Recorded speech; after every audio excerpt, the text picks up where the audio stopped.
What's up, everybody? Hope you're doing good.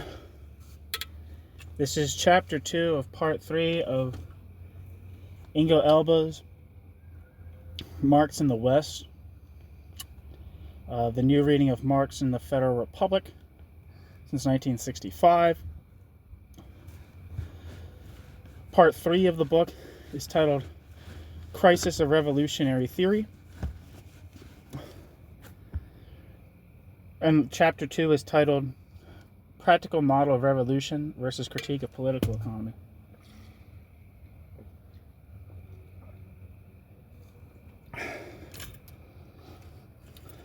So here we go.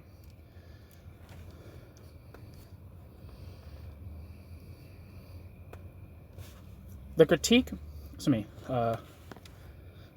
chapter 2, Practical Model of Revolution versus Critique of Economics.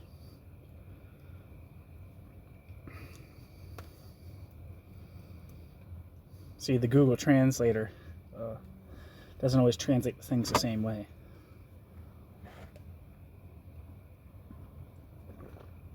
Anywho,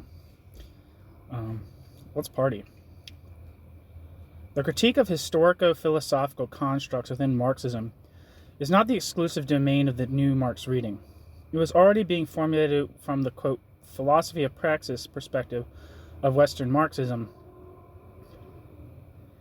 Yet even within that framework, certain central myths were invariably carried along.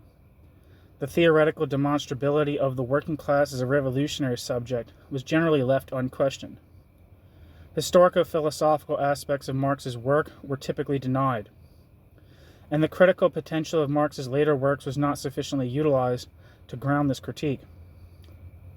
Moreover, whenever ambiguities in Marx were acknowledged, it was precisely his later writings, above all Capital, that against the backdrop of, quote, humanistic intentions, unquote, situated in his early works, were summarily branded as, quote, scientistic, quote, objectivistic, or even, quote, finalistic, unquote.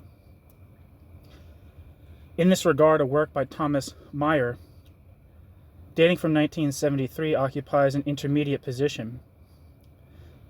In this detailed reconstruction, the author confronts the contradictory elements of Marx's theory of revolution.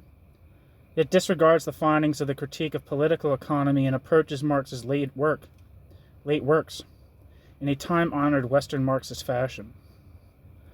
Since subsequent studies rely either implicitly or explicitly upon this contribution or subject it to criticism, likewise either implicitly or explicitly, it will be examined in detail in the following pages.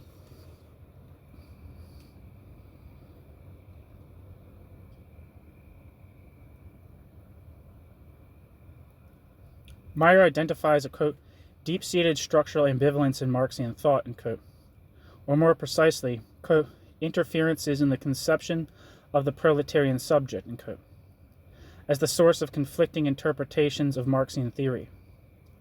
The essential core of this social philosophy, Meyer argues, emerged independently of his critical reflections on economics and remained unaltered by them. The postulate regarding the, quote, realization of philosophy, unquote, is identified as the, quote, key thesis in this context. While this motif is characterized as a, quote, gradually fading desideratum, unquote, over the course of Marx's intellectual development, it is nevertheless regarded as a persistent feature, specifically in the guise of the problem of mediating between theory and practice, constituting an explicit objective of Marx's intellectual project in relation to socialism. According to Marx, Meyer contends, the sole agent responsible for the realization of philosophy since 1843 has been the, quote, modern proletariat, unquote. The notion that the enablement and realization of emancipation is an exclusive prerogative of the working class had thus already fully matured prior to Marx's more intensive, quote, engagement with economic themes, unquote. Consequently, neither, quote, political economy in the, quote, bourgeois sense, nor Marx's own original insights constituted the actual epistemological basis for the proletariat's distinctive role, unquote. The, quote, worker-exclusive articulation of this concept of realization must, therefore, stem from other sources. Meyer's objective here is less to critique this, quote, worker exclusivism, end quote, than to reconstruct its genesis, as well as the ambivalent functions within revolutionary theory that are thereby ascribed to the proletarian subject. These functions, he suggests, oscillate between a practical model of emancipation, which emphasizes consciousness and autonomy of action as prerequisites for revolutionary activity, and a, quote, historicist argumentative framework, which posits a historical mission independent of the actor's intentions and regards their social position as a sufficient, quote, objective ontological, end quote, condition for revolutionary change.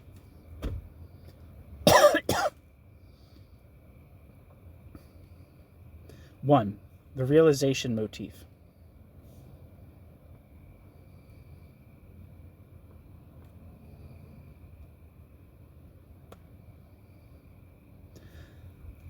While in the Critiques of Hegel from 1843 to 44, the realization motif is understood to consist in, quote, now realizing, within extra-philosophical reality itself, the ideal of unity that had previously been realized, only in a spiritualistically fictitious manner, within the philosophical system, end quote. The dissertation of 1841 is characterized by a psychological motif as the underlying reason for the rejection of Hegelian philosophy. A philosophy whose specifically affirmative practical orientation, the reality of the rational and vice versa, was deemed inseparable from the philosophy itself. For Marx, by contrast, philosophy was to be transformed into a, quote, philosophy as will, end quote. In this context, philosophy as an idea to be realized is to be understood in the Fichtean rather than the Hegelian sense, since Hegel's, quote, idea denotes the unity of concept and reality. Marx's actual, quote, repositioning of the idea into a normative tension with reality, end quote, appears, quote, absurd when viewed from within the terrain of Hegelian philosophy. Rather, it signals his, quote, transition into the young Hegelian Fichtean tradition, end quote. Ultimately, this earliest theorem of realization implies a, quote, philosophical critique of reality, end quote, a, quote, realistic critique of philosophy, end quote, and a, quote, mutual approximation, end quote, all brought about through the self-consciousness of the philosopher.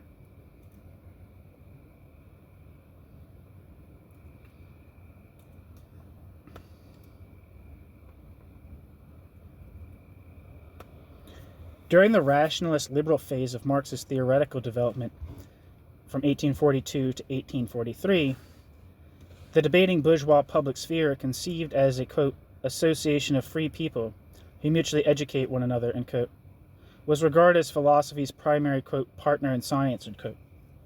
The objective was the realization of philosophical truth, conceived as autonomous, independent of particular interests, yet historically situated, mediated through the state, which was likewise conceptualized as a neutral entity and as the guarantor of freedom and the common good. Marx, still operating within the Kantian tradition of rational natural law, envisioned philosophy as a, quote, natural science of the state, end quote, one that derives both the state's rights and the ideal of a true commonwealth from the very nature of humanity. In contrast to any, quote, theory of tutelage and paternalism, end quote, the actualization of philosophy was understood to depend upon human consensus and insight. Consequently, its, quote, certainty of aim, end quote, was contingent.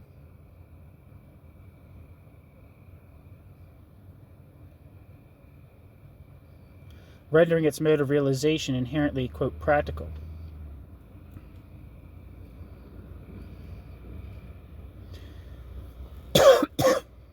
The process of emancipation, which at this stage was still understood as a political project, specifically the implementation of rational natural law within positive law, and thus the realization of freedom within the confines of state legislation, was deemed to be preceded by cognitive and moral transformations of the subjects involved. This prioritization stemmed from the premise that the, quote, conditions of adequacy, end quote, for political actors were derived directly from the universal validity claims of philosophical truth. a, quote, trans-egoistic attitude, end quote, and a, quote, disinterested love of truth, end quote, served as the requisite moral prerequisites, while critical judgment constituted the intellectual prerequisite for participation in public discourse. A discourse that, in this view, already constituted an integral part of the emancipatory process itself. Consequently, the qualifications required of the revolutionary subject were, at this juncture, situated entirely beyond the realm of socioeconomic criteria. On the contrary, the intrusion of particularistic interest into the sphere of scholarship, the public sphere, and the state, all of which were regarded as sites of freedom and liberation, was explicitly criticized. Moreover, a conceptual framework for an economically generated universal interest,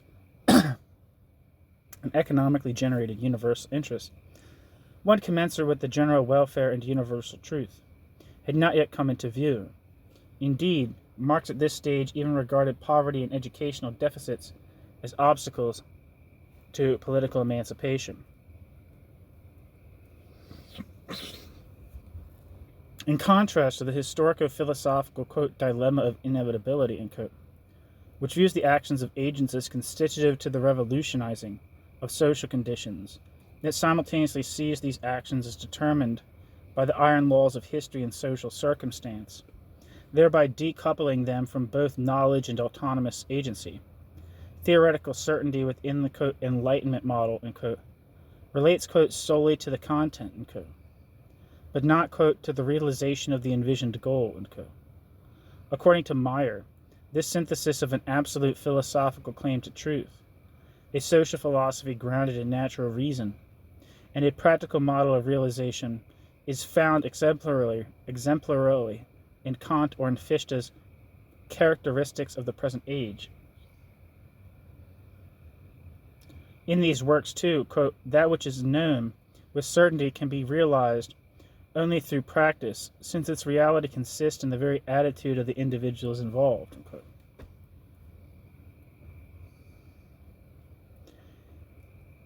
In the, quote, rationalist communitarian, end quote, phase, which commences in 1843 with Critique of Hegel's philosophy of right, and simultaneously heralds the end of the, quote, pre-socialist period, a further Fichtean motif, the, quote, pathos of, quote, sacrifice for the species, end quote, enters into the normative conception of unity within Marx's critique.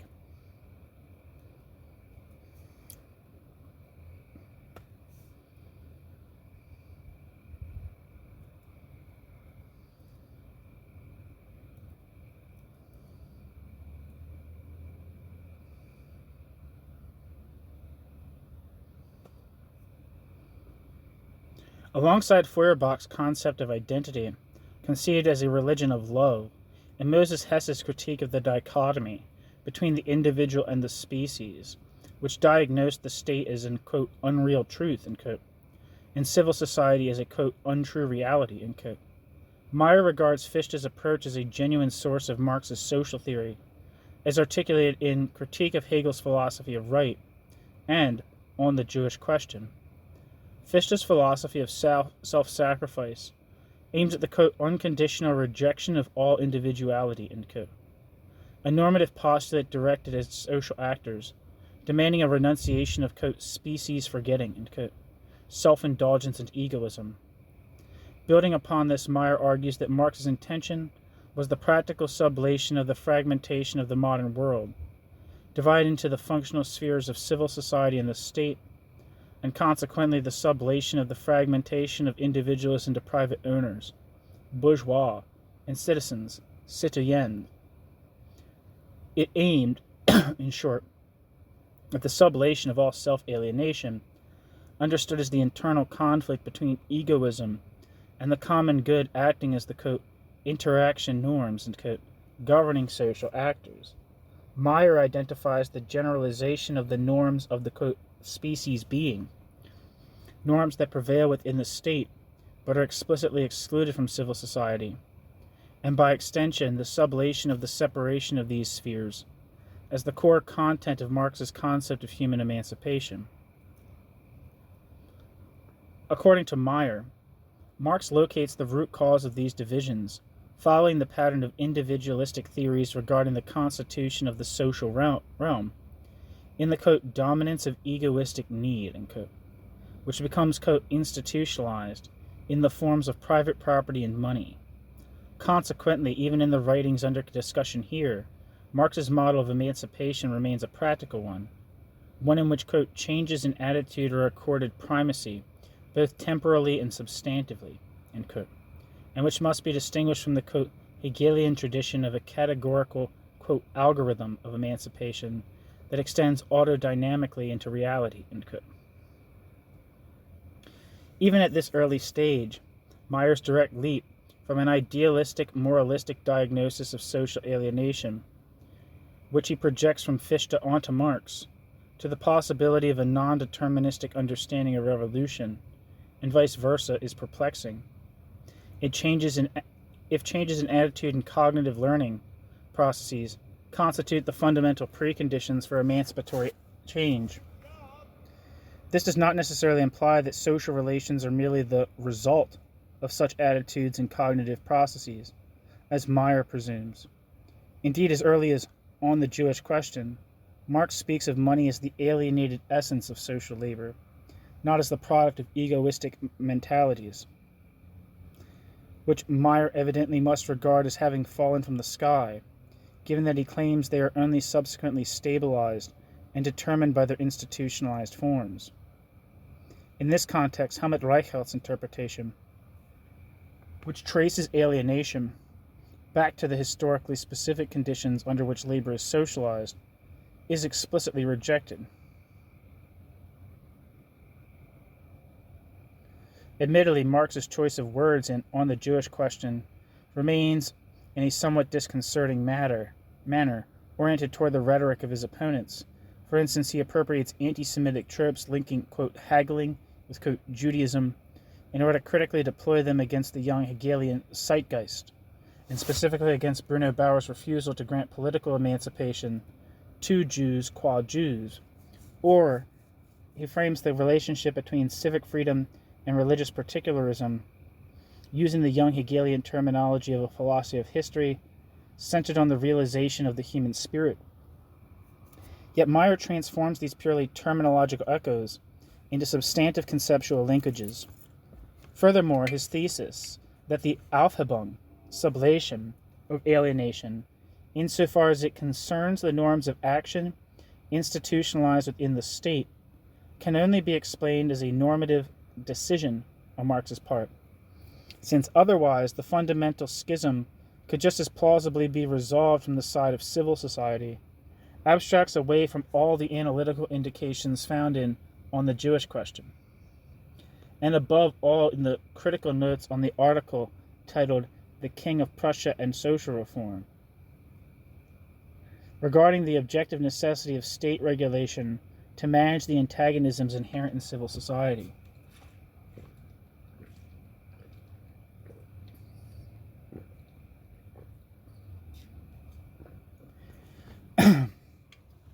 Finally, Marx's critique of the French Revolution, conducted in the manner of Fichte, is completely ignored. Here, Marx specifically avoids the mythologization of the volonté générale and critiques the subsumption of the individual under an abstract national or species interest, using the totalitarian tendencies of the French Revolution as his example. As long as the conflict, and not merely a difference, between private and general interests is socially and structurally reproduced, any insistence upon general interests can only be addressed politically.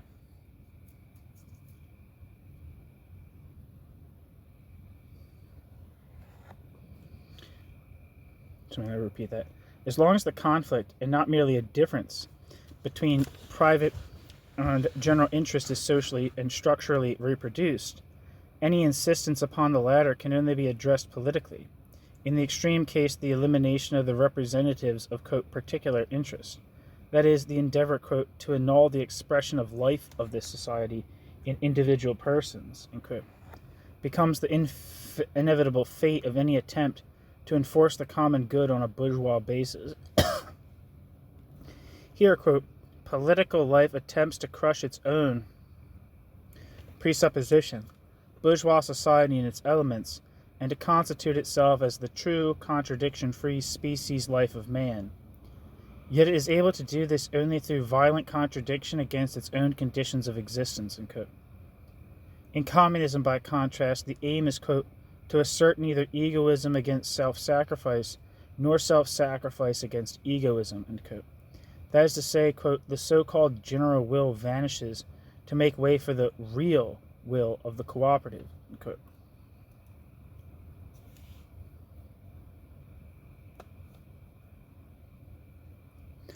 Meyer, on the other hand, attempts to falsely attribute an authoritarian philosophy of self-sacrifice to Marx. Meyer quotes the term, quote, sacrifice for the species in the context of an exposition of Marx's supposed goals of human emancipation, while at the cited passage in On the Jewish Question, Marx provides a description of the measures of the Reign of Terror of 1793. That is, not a depiction of human emancipation, but a critique of political emancipation. A critique of terror in which the, quote, sacrifice of all interests of bourgeois society must be made the order of the day, and egoism must be punished as a crime. Parenthesis, Declaration of the Rights of Man, etc. of 1793, end parenthesis, end quote. Heading 2. Sources of worker exclusivism. According to Meyer, the end of the, quote, pre-proletarian phase is ushered in by the 1844 text Critique of Hegel's Philosophy of Right, Introduction. It is here, Meyer argues, that Marx begins to link the program of realization with the proletariat as the designated revolutionary subject. As early as the letters from the Deutsche Französische Jahrbucher, Marx articulates a program of imminent critique of bourgeois society. Philosophy, he suggests, must now specifically engage with the material needs, interests, and struggles of the era, without which its own realization appears impossible. Theory finds itself compelled toward a, quote, context-specific form of the ought, end quote. Just as the interests of those engaged in struggle drive them to appropriate that theory. Only the conjunction of these two elements, Meyer contends, constitutes the prerequisite for transformative practice. For Meyer, such a project, a, quote, reform of the consciousness, end quote, of those engaged in struggle, represents a position situated between a, quote, metaphysics of history, which imputes to the struggle an inherent, quote, autodynamics of liberation, and a, quote, reality-detached utopia, end quote, which critiques and postulates helplessly, entirely bypassing the actual interests of the actors involved. Since zur Judenfrage and the, quote, since zur Judenfrage and the introduction did not differ in terms of their socio-philosophical structure, yet only the latter work introduced the proletariat as the practical partner of philosophy. And given, moreover, that Marx had not yet come into contact with the original sources of French socialism at that time, three factors must be posited to explain his proclamation of a, quote, worker exclusivism, end quote. 1. The imperative to identify, in the present moment, suitable agents for the realization of philosophy. 2. The reception of Lorenz von Stein's concept of a, quote, philosophical proletariat, end quote. And 3. The, quote, immediate experience of workers enthusiastically engaging in philosophical discussion within the communist circles of Paris, end quote. According to Meyer, the decisive interpretive key to Marx's experiences in Paris was mediated to him through the emergence of the proletariat as a subject of discourse within German political thought. Although Hegel in 1821 and Franz von Baader 1835 had indeed already treated the proletariat as a subject of philosophical reflection, Meyer argues that neither Baader's socially analytically speaking vague conception of a Stand, parenthesis, a state, in parenthesis, of the intellectually deficient poor, whose susceptibility to demagogues is to be countered through priestly pastoral care and guidance, nor Hegel's concept of the poubelle, rabble, defined as a mass of the poor rising up in revolt due to a loss of their sense of honor and legal rights, were suited to serve as sources for Marx's model of the proletariat. Both thinkers failed to view the workers as an independent social and political force, or even as one endowed with rights of its own. Stein's concept of the proletariat, by contrast, is from the outset a philosophical one. It is conceived as the class whose situation permits an alignment with socialist ideas. Unlike the poor, the proletariat in Stein's view is not merely propertyless, it is also historically familiar with revolution, and, quote, despite possessing labor power and the willingness to employ it, incapable of earning a wage that could serve as the foundational basis for personal property, end quote. Yet for Stein, property is regarded as a constitutive element of, quote, personality, which in turn forms the very core of the modern concept of civilization. Without property, the realization of personality, and by extension of civilization itself, remains impossible. However, the very concept of possession is inherently exclusive. Consequently, exclusion from the fruits of civilization is inextricably bound up with the conditions of their realization, or more precisely with their, quote, fortuitous distribution, end quote. Thus, following the lead of French socialism, Stein locates the conflict-laden contradiction between the ideal and the reality of civilization within the sphere of bourgeois society. According to Stein, the exclusion of the proletariat from the community of property owners, combined with the idea of equality, i.e. communism, prevailing within it, awakens the proletariat to a consciousness of its own, quote, exterritoriality, as a, quote, class of society left to its own devices, end quote, thereby driving it into hostility against the very foundations of human coexistence, the, quote, sanctity of laws and of property, end quote. Consequently, Stein regards the French proletariat as a collective historical subject of formidable power, one that must be prophylactically counteracted. In his view, however, communism is inimical to civilization for two reasons. First, because it negates the institution of property itself for the sake of an absolute promise of equality, thereby endangering the very foundations of individuality. And second, because, by virtue of natural necessity, any one-time equalization of all human beings would inevitably lead to the reproduction of inequality, causing the very condition that communism seeks to abolish to reassert itself time and again. Such a flawed theory, Stein argues, could only gain traction among an intellectually deficient class, a premise through which he formulates a negative theory of communism as an ideology exclusive to the working class. According to Meyer, Stein's portrayal of the proletariat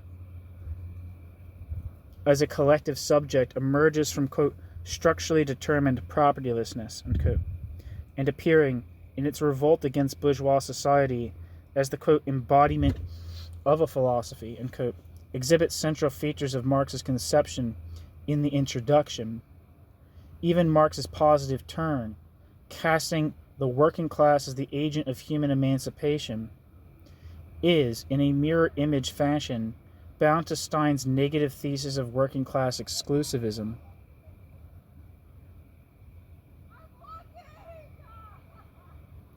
Communism is a flawed theory embraced.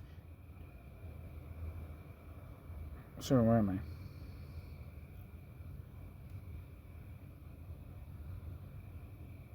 So I think I have to reread some things. I got distracted.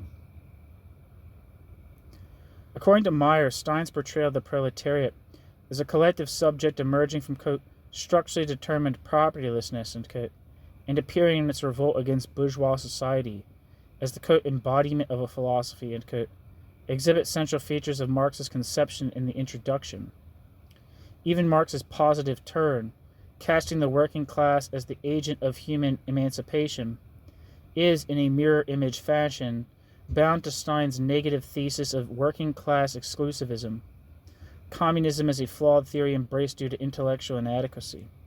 as well as his thesis of particularity, the notion that the victory of a communist proletariat invariably reproduces the, quote, natural patterns of social domination and inequality.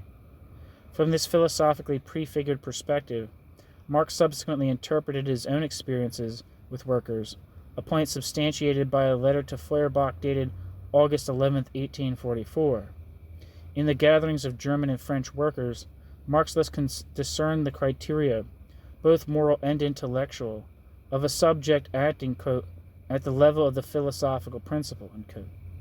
This, quote, instinct theory of the proletariat, unquote, remains despite, quote, possible overtones of the metaphysics of history, unquote, firmly anchored within the model of practical emancipation.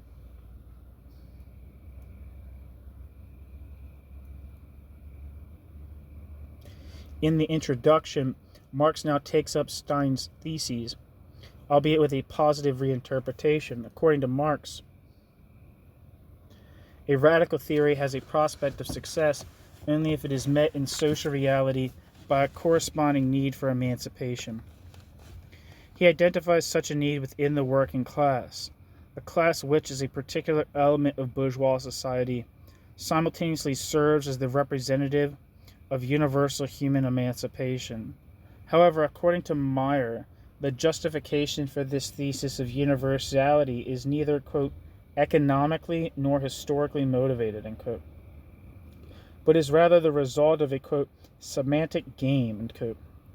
The universal suffering it endures, the absolute injustice inflicted upon it, the extraterritorial status vis-a-vis bourgeois society, and its total loss of humanity, leaves it with no choice but to overcome this suffering, this injustice, and capitalism itself thereby striving solely for universal human liberation, free from any new or old forms of domination. Yet, as Meyer points out, drawing upon Hegel, Bader, and Stein, one could just as plausibly derive the opposite conclusion from Marx's diagnosis, that of a partial elevation of suffering and a gradual integration into society.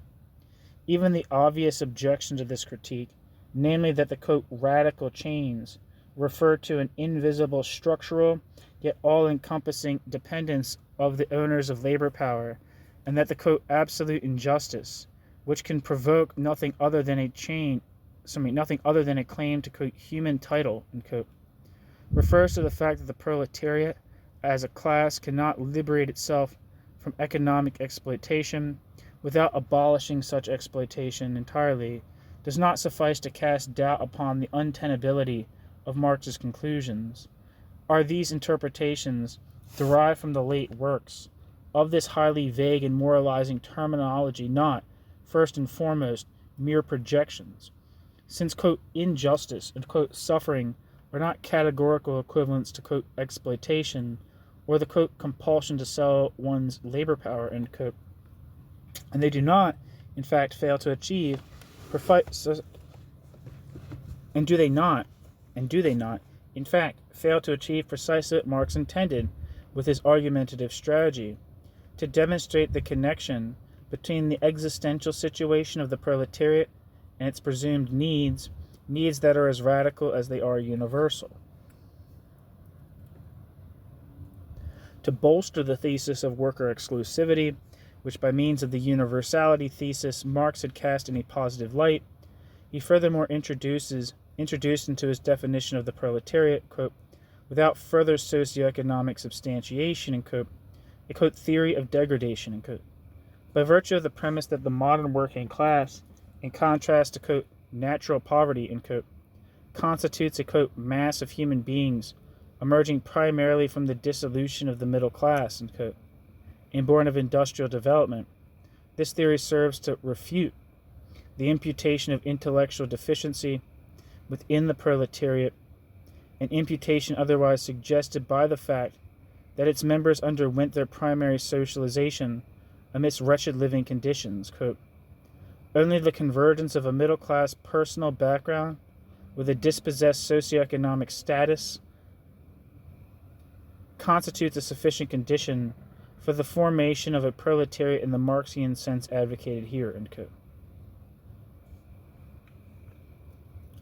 Both the universality thesis and the degradation thesis are considered original components of Marx's approach during this period. Nothing comparable is to be found in the works of either Hegel or the French socialists. The degradation thesis also appears in the Paris manuscripts, where it is grounded in the ruin of smaller enterprises during the process of capital concentration, and even in the manifesto. Without it, the thesis put forward in the Holy Family regarding the quote, contradiction between the proletarians, human nature, and their life situation, end quote, would likewise be incomprehensible. Nevertheless, since 1845, it has played an increasingly minor role and is to be distinguished from the deficiency theory, which has been favored ever since.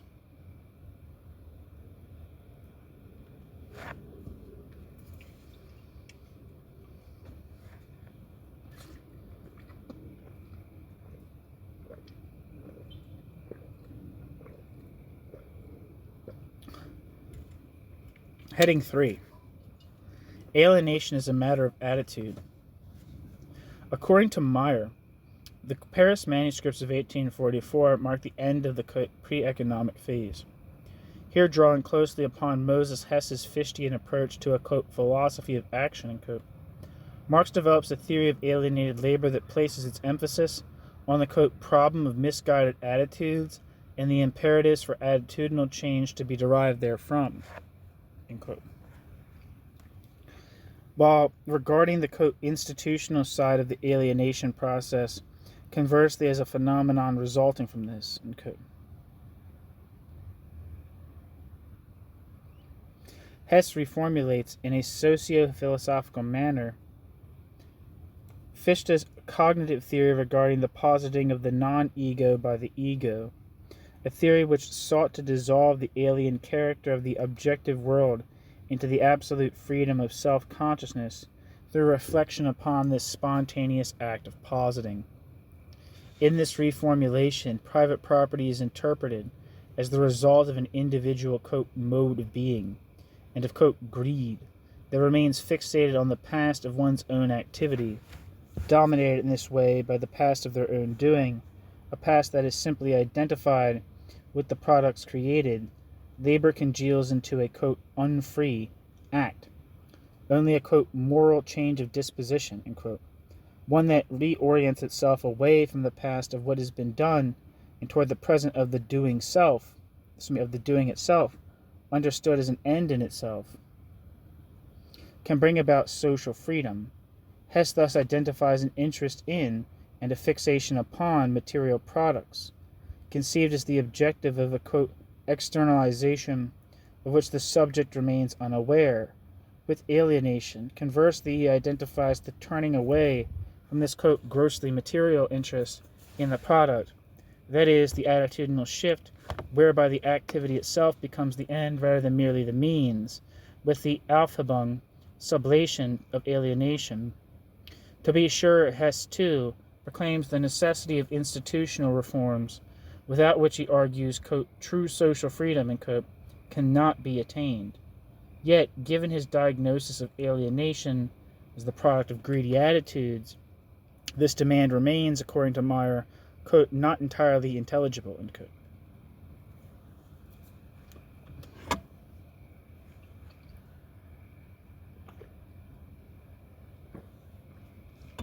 Contrary to materialist interpretive approaches, Meyer now imputes precisely this idealist position to Marx's concept of alienation as presented in the manuscripts.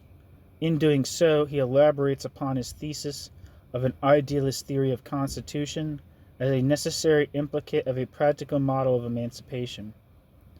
For him, theoretical critique, conceived as the enlightenment of those affected, is rendered, quote, functionless, if their attitudes are understood merely as a, quote, reflex of their institutional arrangements, end quote.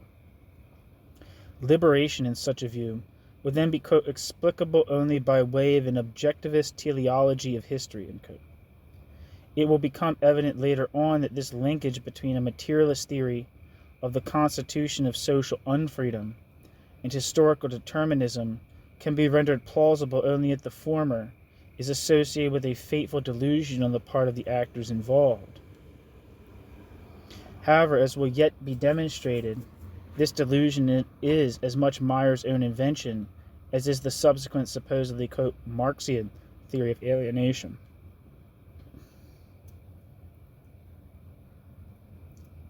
While the latter does indeed trace the economic category of private property back to alienated labor, it fails to answer with, quote, concentrated explicitness the very question it poses: how man, quote, comes to externalize, to alienate his labor, end quote.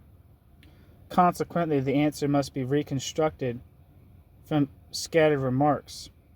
In the manuscripts, in contrast to Marx's later use of this category, alienation is conceived not as an effect of specifically structured relations of production, but rather as a, quote, consequence of a flawed attitude on man's part toward his own activity, end quote.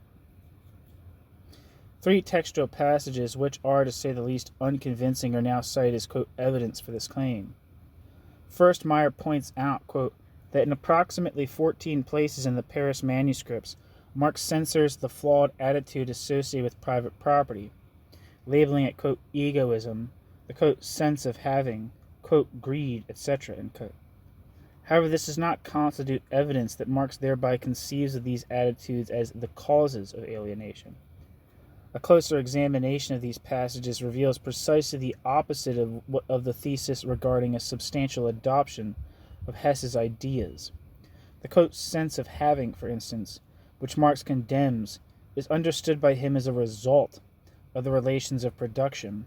For, quote, private property has made us so stupid and one-sided that an object is ours only when we have it. Thus, in place of all physical and mental senses, there has stepped the simple alienation of all these senses, the sense of having, end quote.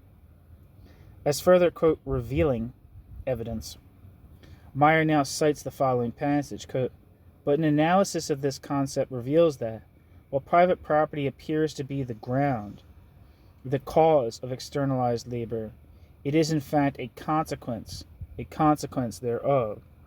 Just as the gods originally were not the cause but the effect of human intellectual aberration. Later, this relationship transforms into a reciprocal interaction, quote. From this, quote, two things are inferred. First, that Marx, following Hess, interprets institutionalized private property, quote, by analogy with religion and its origins, end quote. Because of this, quote, structural analogy, end quote, it follows, secondly, that the, quote, delusion of the intellect, end quote, must be taken literally as the cause of private property.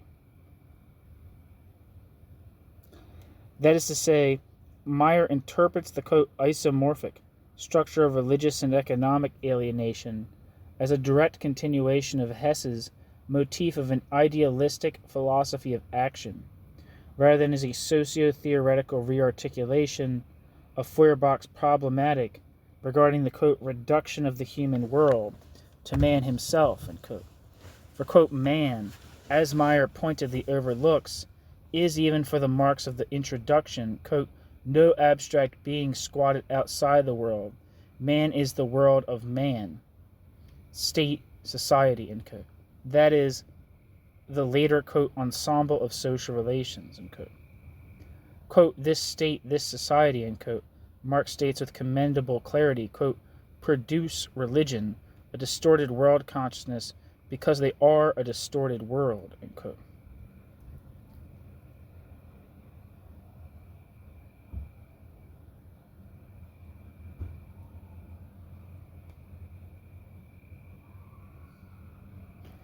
Thus, initially, this constitutes merely a structural analogy. The subject matter of religious alienation is a Gedankending, a mental construct, the concept of God, whereas the object of political and economic alienation is a power relation, or more precisely, a social relation of labor that manifests itself in the form of material objects. Furthermore, for Marx, religious alienation is likewise regarded as the result of social conditions, rather than as the effect of an irreducible, quote, intellectual aberration, end quote, as Mayer presumes. Finally, economic forms, private property, money, are traced back by Marx to alienated labor as their, quote, subjective essence, end quote. That is, to a historically specific form of labor operating under capitalist structural conditions. Meyer, however, ultimately conceives of the objective world of political economy not as, quote, subjective, in the sense of being the, quote, product of objective activity, end quote, but rather as the result of a, quote, merely abstract, end quote, practice, one understood as purely intellectual.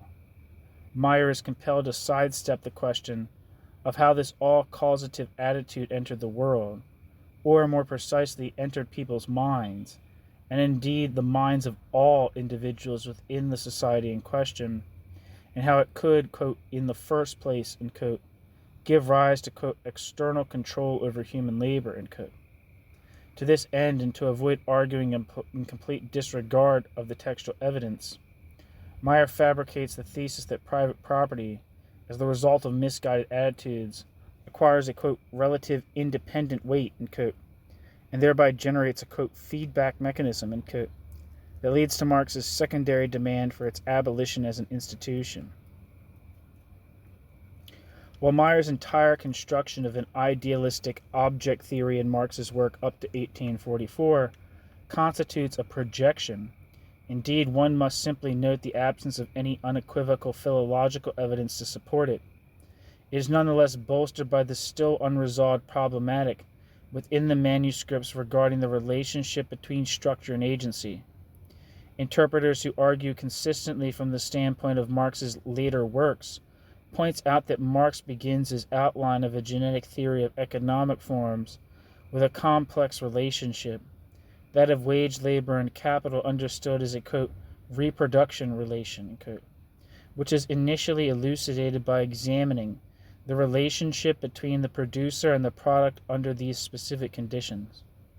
The nexus connecting the separation of immediate producers from the means of production, a prerequisite encountered as a fait accompli, violently brought about by a different mode of production, and by no means the product of Meyer's conceptual aberration, with the constant reproduction of this separation as a result within the capitalist process of appropriating alien labor, whereby it first emerges as capitalist private property, is a concept not yet familiar to Marx at this stage.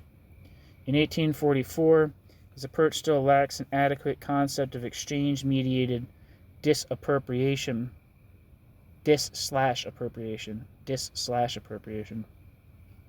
even though indications can already be found suggesting, quote, that the immediate relationship of the worker himself is embedded within a specific structure of the mediation of things, end quote.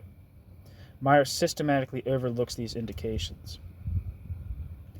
According to Meyer, the, quote, Fichtean structural element, end quote, within the alienation theory of the manuscripts actually identifies alienation with the, quote, fundamental autonomy of the world of processed natural objects surrounding man, end quote.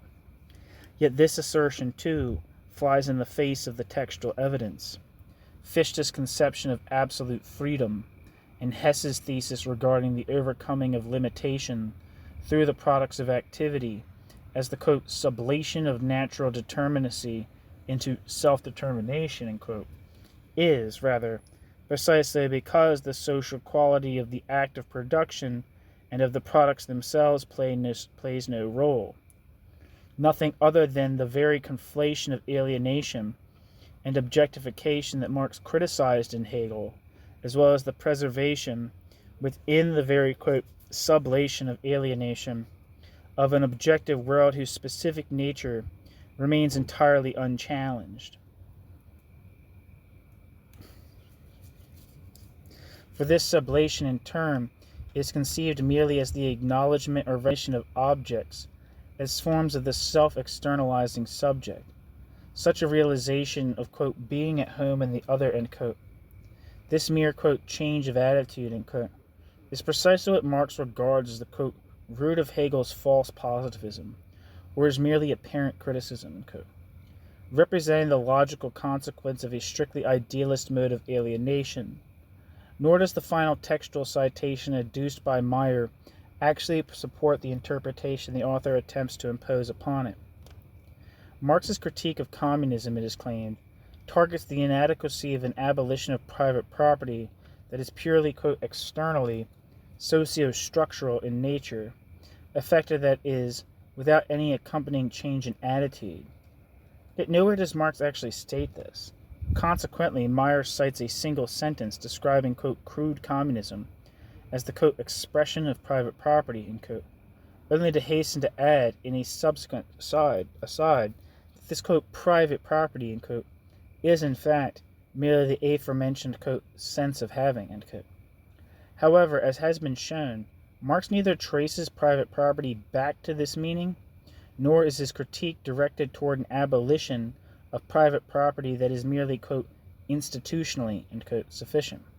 Rather, the critique of crude communism is situated within the context of his critique of Proudhon, a critique that interprets the latter's attempt to negate the relationship of private property by generalizing the category of wages as a contradictory undertaking.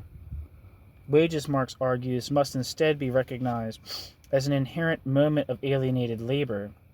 Their universalization, therefore, merely, quote, extends the status of the worker to all human beings, end quote, thereby negating, quote, human personality everywhere, end quote. This negation, Meyer observes, possesses a cross-class character. Even if Marx primarily illustrates it through the example of the worker engaged in immediate, object-oriented activity, it is only in the Holy Family that there is any mention of an effect of alienation specifically differentiated according to, quote, social class.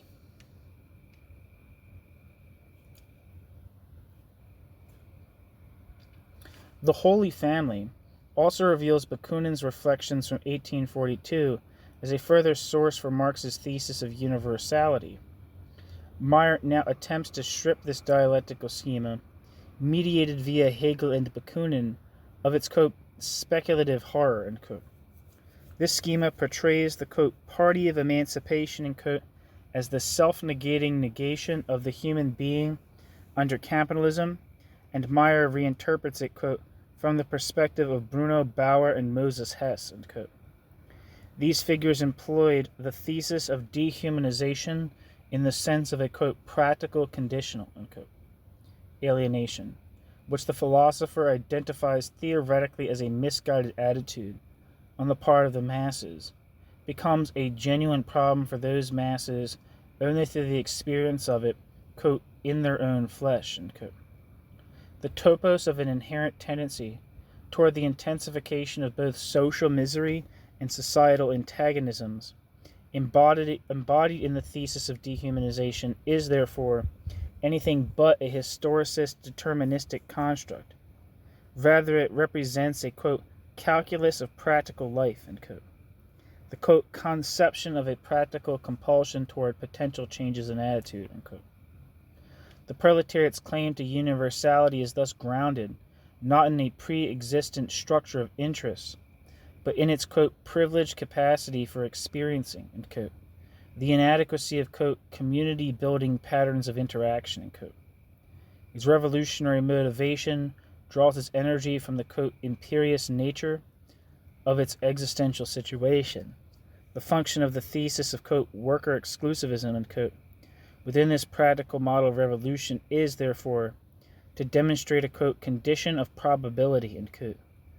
Regarding reality's impulse toward philosophy, it can be understood as neither a necessary nor a sufficient condition for revolution. Meyer's attempt to strip the connection between worker exclusivism, developmental schematism, the theory of immiseration and revolution of its, quote, historicist overtones, is, however, unconvincing, quite apart from the question of how workers, should the tendency toward dehumanization not prove to be a permanent feature of capitalism, as Meyer assumes, could still be motivated to revolutionary action. Marx unreservedly posits a causal nexus, and specifically not a practical syllogism, between immiseration, revolutionary motivation, and revolutionary action, This is evident both in the passage from the manuscripts cited by Meyer himself and in the immediate aftermath of the speculative dialectic of liberation in the Holy Family. Here Marx asserts that the proletariat is, quote, compelled to revolt against this inhumanity, end quote, by, quote, absolutely imperious necessity, end quote. A necessity, moreover, which is conceived as an absolute formation-specific tendency toward immiseration. Just a few sentences later follows that famous passage on the philosophy of history, which views the revolution as, quote, irrevocably preordained, end quote, within the workers' social existence, quite independently of their intentions. In Marx's remarks concerning the communist workers' circles of his time, Meyer now identifies the essential elements of a, quote, approach to a cumulative educational process, end quote, initially founded for the purpose of discussing, quote, their immediate needs as workers, end quote.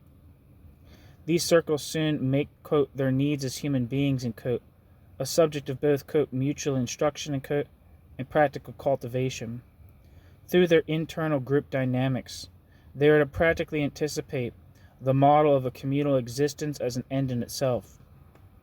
According to Marx, therefore, both the insight into and the socialization into the, quote, right life, end quote, are already possible within the, quote, false one. Thus, in the Holy Family, albeit a work already marking the, quote, transition toward a philosophy of history, Marx's practical model of emancipation can be discerned in a, quote, fully articulated, end quote, manner. According to Marx, history is made by, quote, real living human beings, end quote, and must not be transformed into a hypostatized subject. Quote, whatever is not conditioned by the insight and action of empirical subjects does not occur, least of all emancipation, end quote.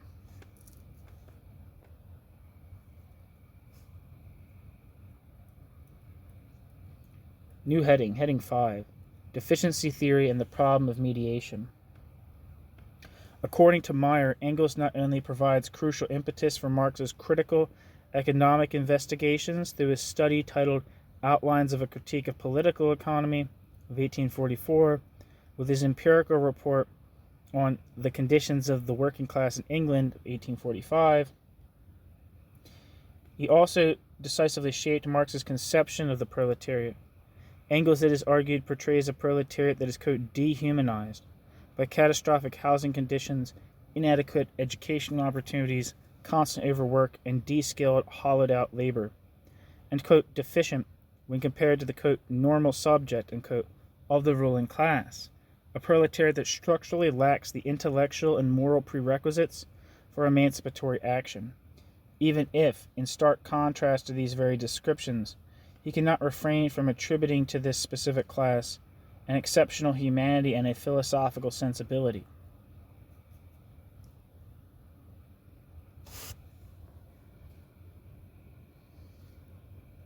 In contrast to Marx's speculative, quote, all-or-nothing game, and, quote, positing a class that, being totally, quote, dehumanized, could aim for nothing less than complete human liberation, communism, Engels pointed to the problem of the conflict between individual and class interest, as well as the issue of individual motivation for community-oriented action.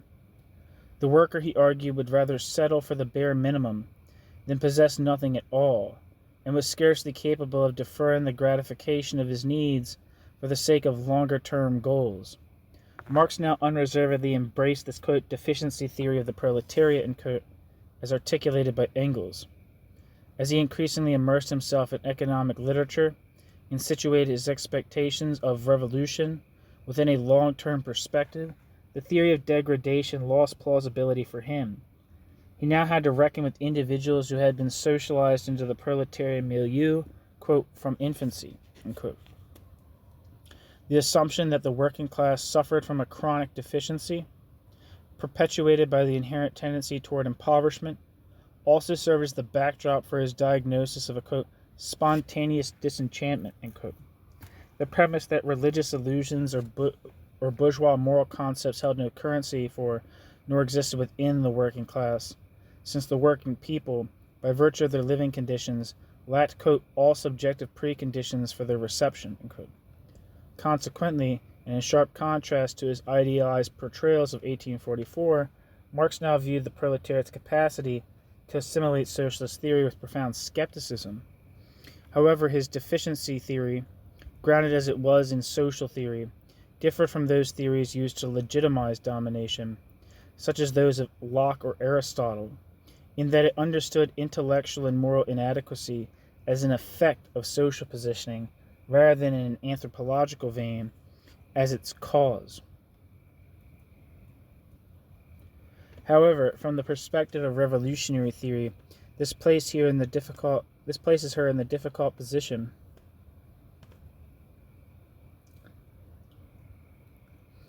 However, from the perspective of revolutionary, this places him in the difficult position of having to reconcile the fundamental cognitive and motivational preconditions for emancipatory action with the aforementioned deficiency. Given that one can no longer presuppose a pre-existent essence oriented toward freedom that finds itself in conflict with the conditions of social existence. In this regard alone, Marx was compelled to take into account the diffusion of the, quote, class individual, unquote, the logic of action conditioned by structural constraints into the, quote, personal individual, unquote, the psychological attributes of the specific individual. As Meyer aptly observes, while Marx thereby developed a portrayal of the working class that was consistent with his own premises of social theory, he simultaneously forfeited the revolutionary subject that would have met the criteria of appropriateness for revolutionary action. Consequently, the, quote, working class exclusive and yet practical realization of philosophy, unquote, reveals itself to be one of those very illusions regarding communism that Engels, in his work on the condition of the working class, had set out to dismantle.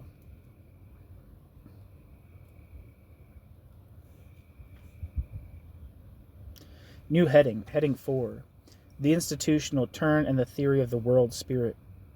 In Meyer's view, the book, The German Ideology, marks the onset of an, quote, institutional turn, unquote, in the theory of alienation.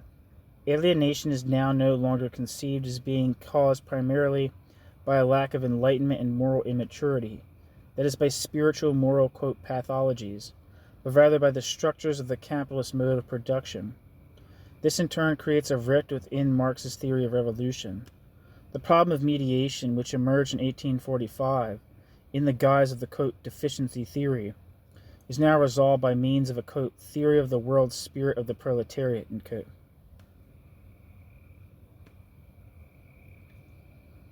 Whereby the problem is simply denied or alternatively dissolved into a, quote, metaphysical autodynamic, and, quote, ontological nexus. However, this, quote, solution follows from the deficiency theory only if it is accompanied by one, a, quote, quasi-physical, and, quote, conception of ideology, two, the thesis of pauperism and the quote, managerial theory, and, quote, of the state,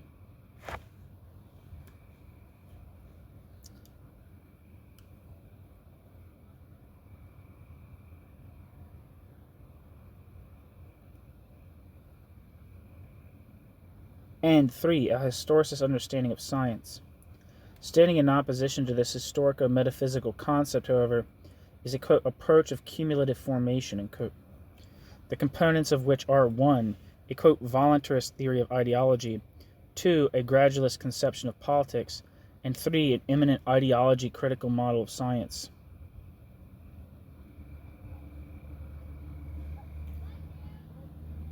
First, regarding the genesis and constituent elements of this structural component of the philosophy of history, since central assumptions concerning Marx's work, such as the notion of a demand for self-sacrifice, or the, quote, mental illness theory, and, quote, of alienation, have already been exposed as the products of the author's own historical intellectual projections.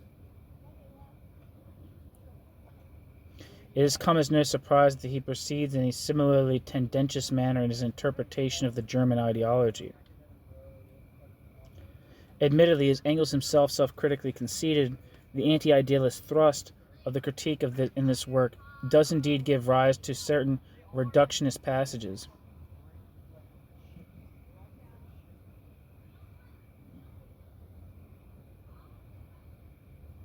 which Meyer rightly criticizes. However, he goes further, once again resorting to the tactic of manipulatively piecing together his own assertions with quotations from Marx in order to dismiss Marx as a, quote, vulgar materialist, end quote, theorist of social milieu. Thus, a statement in which Marx clearly criticizes Bray's and implicitly Proudhon's utopian schemes for a universal exchange system based upon, quote, labor time vouchers, end quote, a system devoid of money or class antagonisms, is, quote, interpreted up, end quote, into a supposed proof of Marx's rejection of any theory-guided transformation of reality. Meyer's fundamental premise is that historical materialism conceives of the relationship between social being and consciousness in such a way that A, all forms of thought or ideals are merely a reflection of the relations of production, and therefore B, the correction of distorted perceptions of and attitudes toward the reality of capitalism can only be brought about through the, quote, antecedent, overcoming of the prevailing institutional arrangements, end quote, whereby C, the, quote, theoretical sphere, along with its relative autonomy, simultaneously loses its practical significance, end quote, for the transformation of society. Beginning with the German ideology and culminating in the theory of commodity fetishism, Marx is said to construct a, quote, quasi-physical conception of ideology, end quote, one that conceptualizes, quote, inverted consciousness, end quote, as something inherent in the, quote, institutions of commodity production, as something that can be overcome only through the abolition of these institutions, never through theoretical critique, and as something that affects all subjects within capitalist society. Meyer interprets the theory of fetishistic consciousness in Capital, the book, as a kind of Baconian diagnosis of a fateful, existentially conditioned blindness. Such an approach, he argues, is absolutely hermetic and thereby contradicts the very possibility of its own theoretical justification.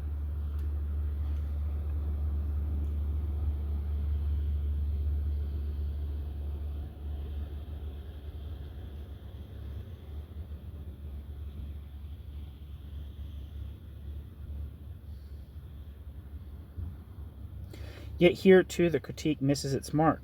Marx merely claims to demonstrate how everyday practice, structured by the commodity form, systematically and spontaneously generates specific evidences that obscure the actual character of this practice, serving in turn as a self-evident immediate raw material for the subject's interpretations of the world.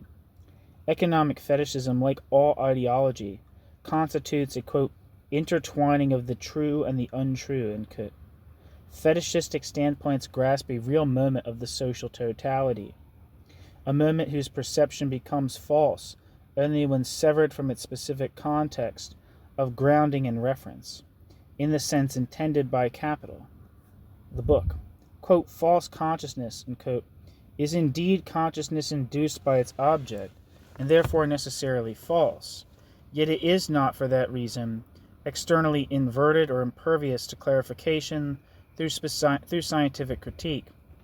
Were this not the case, Marx's observation in the book Capital would make no sense, namely that even his own theoretical penetration of the subject matter, his, quote, scientific discovery, end quote, leaves the, quote, objective semblance of the social characters of labor, end quote, intact, just as the, quote, scientific decomposition of air into its elements leaves the air form persisting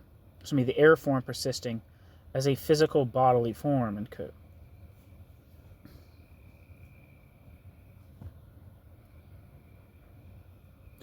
Even one who recognizes the fetish as such cannot, within the framework of their empirical everyday perceptions, escape the self-evident realities of the capitalist mode of production, for these do not vanish merely through one's intellectual recognition, but are grounded in the relations between social things, relations one is constantly compelled to establish. The exclusive locus for the dissolution of this illusion is the scientific discourse opened up by Capital, not everyday life.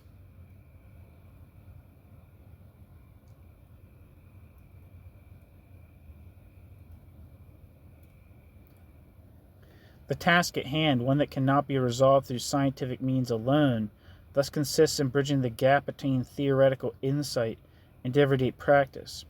Only a collective insight-guided practice aimed at transforming the socio-structural conditions underlying this illusion, namely the fact that the social character of labor is represented in the form of objects, can cause it to vanish.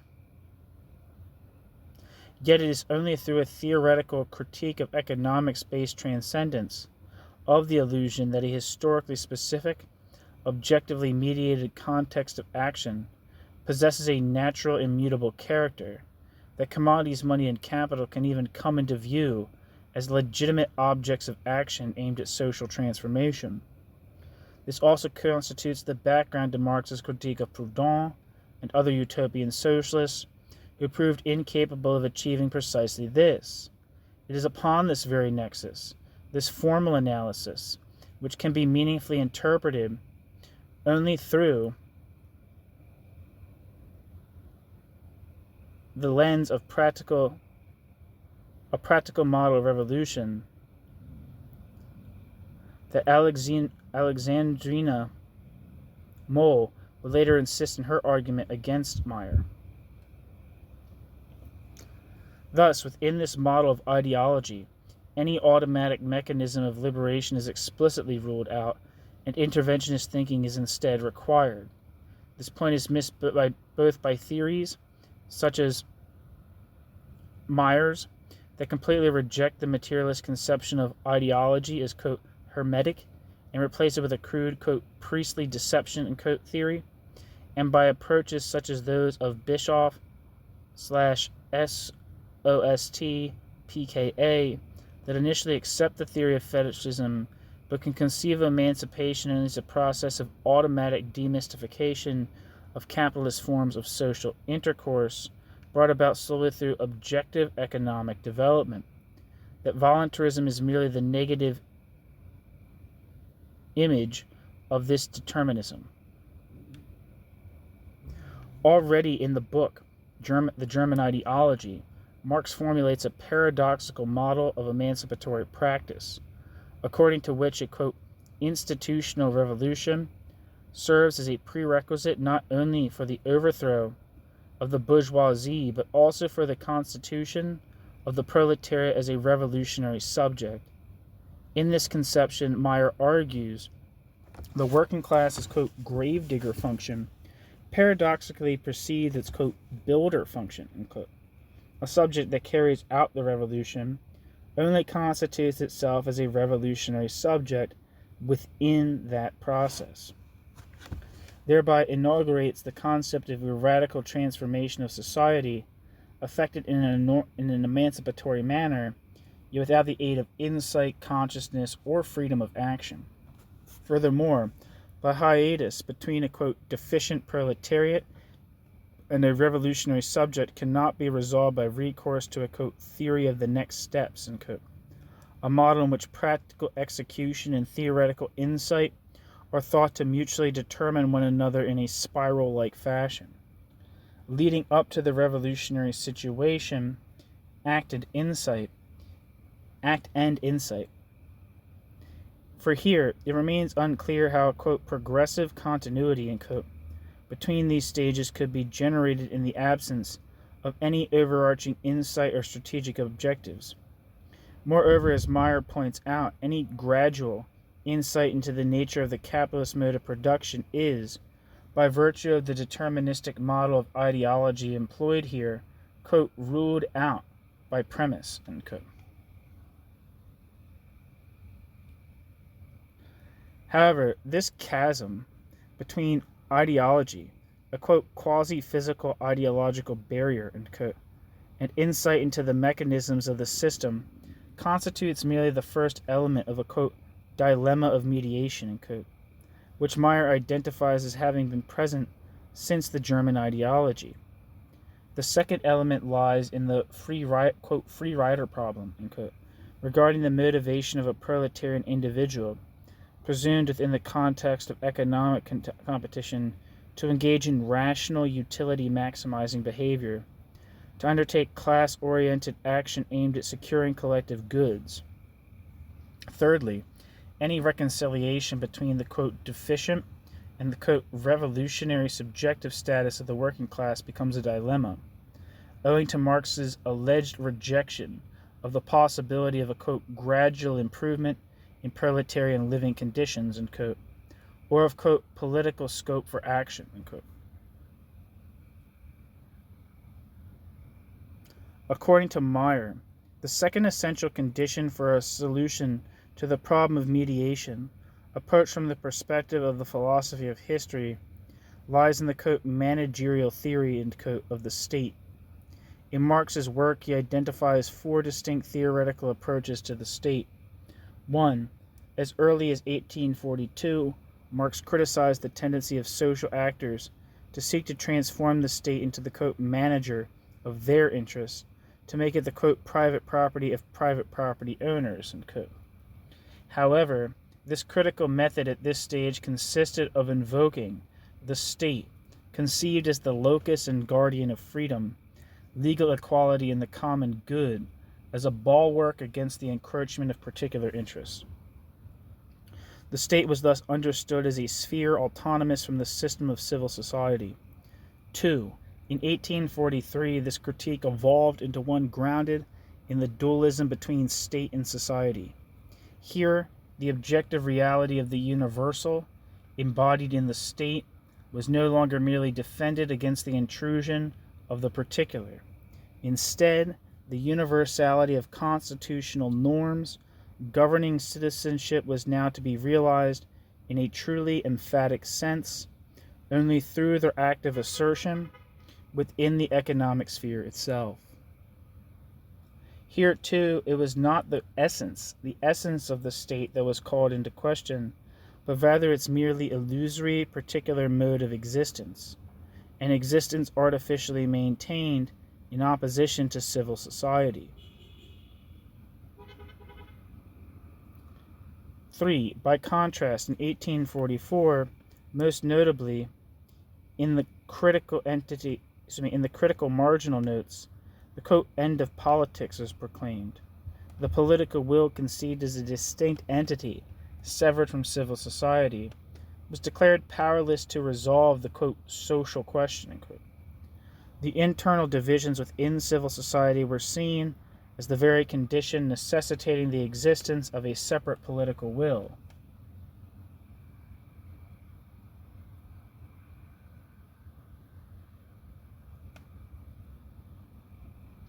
One artificially detached from the economic realm. Consequently, any political attempt to overcome these divisions was deemed futile, as their genuine abolition would necessarily entail the abolition of the political sphere itself. However, precisely this model, to which Marx partially adhered in the German ideology, in which he implicitly substantiated in his critique of political economy, eludes Meyer's grasp, for Meyer himself, ceaselessly and in the worst tradition of social democracy, shared the very illusion that Marx criticized. The belief that the, quote, economy can be rationally and justly shaped solely through an act of political will. Meyer simply asserts that this approach makes sense only, quote, in relation to undemocratic state structures, end quote. 4. The most problematic model, Meyer argues, is the, quote, executive committee theorem, end quote, a concept established as early as the German ideology, or at the very latest in the Manifesto. This model conceives of the state as a mere, quote, committee for managing the common affairs of the whole bourgeoisie, end quote. The state, according to Marx and Engels, has been, quote, bought through its financial dependence on the bourgeoisie and is therefore regarded by them in its innermost essence as a private apparatus of the ruling class. In conjunction with assumptions derived from the theory of immiseration, a subject Meyer deems unworthy of even a single line of detailed discussion, this model, he claims, negates any political scope for action aimed at improving the social condition of the working class or increasing its societal influence. Here, too, Meyer critiques a genuinely existing tendency toward class reductionism. Yet he immediately endeavors to portray this tendency as an inevitable consequence of the, quote, fundamental premises of historical materialism, end quote. In this view, the state is reduced to nothing more than a, quote, inflexible vessel for the development of the productive forces, end quote. The third element, the, quote, historicist conception of science, is now all but identical to the philosophical historical model of emancipation. Meyer argues that ever since the Paris manuscripts, Marx has espoused a, quote, objectivist nomological concept of science, end quote, one concerned discerning the laws of political economy, which, beginning with the German ideology, underwent a, quote, historicist turn. That is, it came to be related specifically to the succession of social formations within the historical process as a whole. Remaining true to his selective method of reading, Meyer takes into account neither the theses in the German ideology, which contradict any form of philosophical historical schematism, nor the radical distinction between the nomological analysis of an autonomous negative process logic, such as found in Marx's Capital, and the claim to a comprehensive overview of the laws governing historical development. In the light of this historicist science, all tensions between revolutionary ought and the being that is to be revolutionized are resolved. Indeed, the very process of liberation comes to be viewed as a, quote, historically necessary development, end quote, of a phenomenon to be observed with detached objectivity. Thus, practical demands placed upon reality are transmuted into objective tendencies inherent in reality itself. Both the scientific consciousness of the critic and the theoretical insights of the subjects involved remain external to this unfolding process. For within this framework, they serve no functional purpose. Consequently, the critic conducts himself entirely as a mere apparatus for accounting and record-keeping, regarding a process unfolding before his very eyes, while the intentions of the proletarians vanish completely behind their historical mission. In the objectivist, quote, cataclysmic theory, end quote, of revolution, synthesized from all these elements, the autonomous development of the productive forces into a contradiction with the relations of production, along with the systematic deterioration of the proletarian standard of living, are held to constitute the, quote, sufficient conditions, end quote, for a successful revolution, which is thereby accorded, quote, a strongly punctual character, end quote. The revolutionary action of the working class thus appears as a, quote, objectively determined system correction, end quote, reflexively triggered by the, quote, rebellion of the productive forces, end quote. From the standpoint of revolutionary theory, the connection between economic crisis and the act of liberation was, for Marx, self-evident. The intensification of antagonisms, as well as of existential conditions, was therefore to be welcomed, whereas phases of prosperity were viewed as impediments.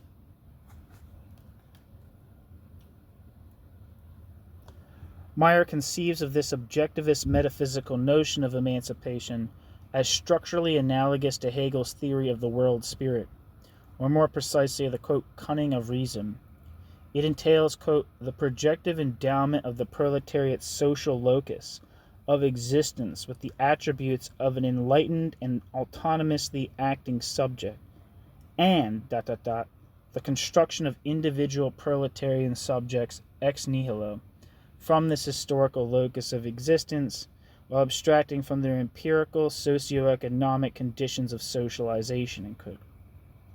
This philosophy of history thus contradicts Marx's materialist social theory, and, as the analysis of his early works has demonstrated, is by no means to be understood as a, quote, original Hegelian legacy, end quote, but rather as a, quote, expedient solution in a situation of categorical impasse, end quote, arising from the trilemma of mediation.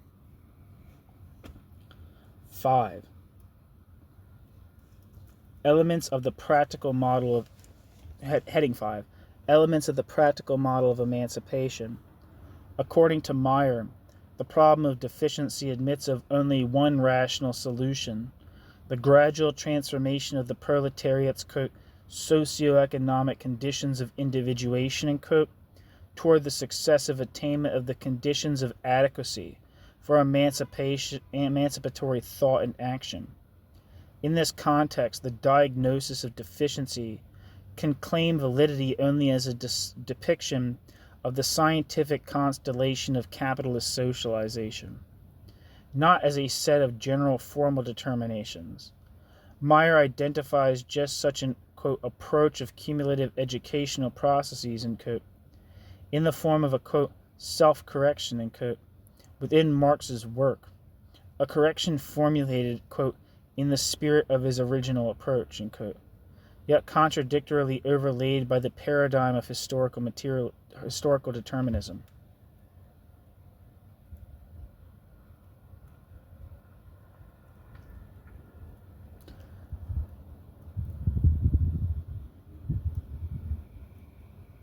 Within the framework of his reflections on the struggle for the normal working day, Marx conceives of this struggle as an indispensable prerequisite, quote, without which all other endeavors toward improvement and emancipation must fail, unquote.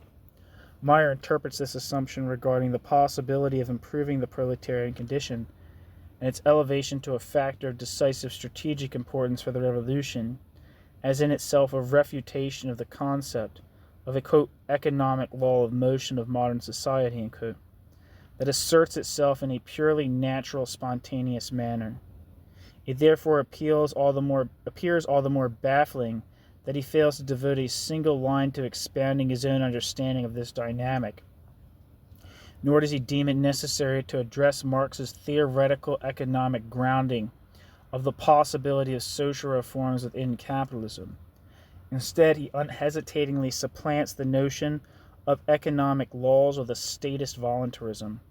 The very object of economic critique thus dissolves into questions concerning the balance of social forces and expressions of political will. The discovery of a paradigm of practical emancipation within Marx's work is thus achieved at the expense of its critical economic substance. Neither with regard to the concept of ideology nor to the concept of politics does Meyer take cognizance of the findings yielded by the critique of political economy. The former is imputed with a deterministic reflexological tendency and replaced by a, quote, priestly deception, unquote, theory, while the implications for the theory of the state found in Marx's later works, implications which are set forth in detail in the second part of this study, are simply ignored. The conception of ideology appropriate to the practical model of emancipation, in its Meyerian formulation, consists of a vulgar theory of manipulation that appeals to pre-critical Marxian understanding. Within this framework, ideology is conceived as a use of bourgeois ideals serving to legitimize domination that is grounded in the bourgeoisie's direct control over, quote, information technological instruments of power, end quote. It is described as a, quote, imperative that is by its very claim entirely universal, yet is transmuted by those with a class egoistic interest in it and command over the requisite instruments of power into a manipulative description of actual social conditions, end quote. Thus Marx's approach is not merely reduced to the level of 18th century bourgeois materialism. Furthermore, the genesis of specific forms of consciousness is not only eliminated as a subject of scientific inquiry, but the ruling class is also imagined as a subject of personal domination, standing entirely outside the realm of ideology.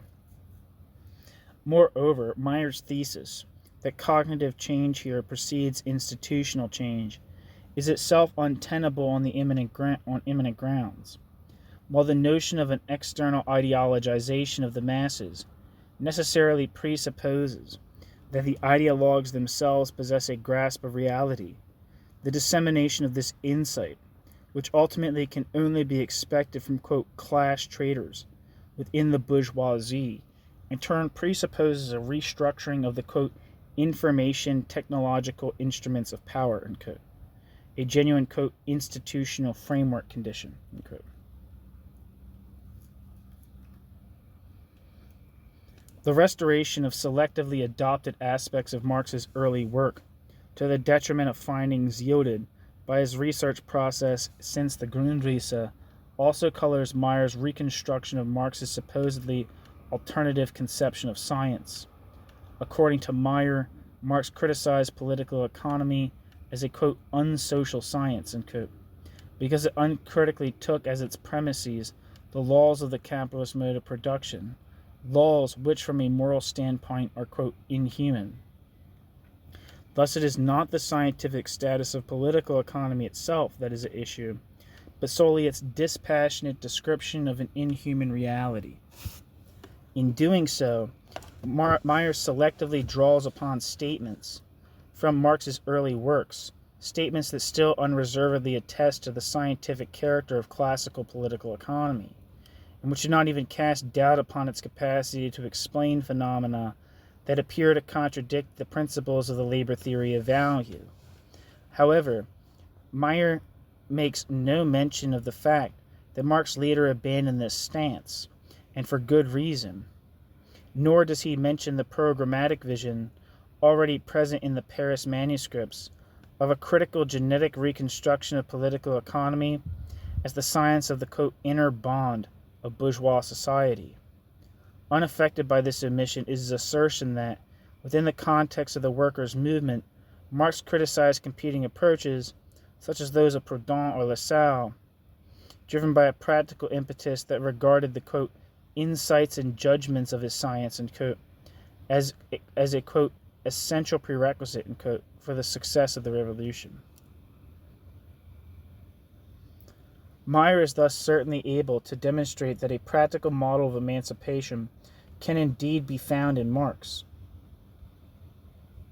He cites a series of passages revealing that Marx makes the possibility of a social upheaval contingent upon a dialectic of self-change and the alteration of circumstances, that he conceives of the structure of this self-change as a reciprocal process of enlightenment, one occurring in conjunction with his own theory, and thereby dissolves the, quote, punctual concept of the revolutionary act.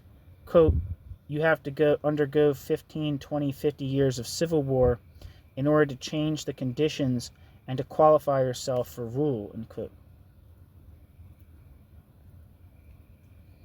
Within the framework of this gradualist political concept, Mayer critiques a, quote, vulgar instrumentalism, end quote, which posits that state apparatuses are under the direct control of the bourgeoisie by employing a, quote, substantialism, end quote, that views the state as a class-neutral steering center for society, seeing its capacity for shaping society as dependent solely on political will.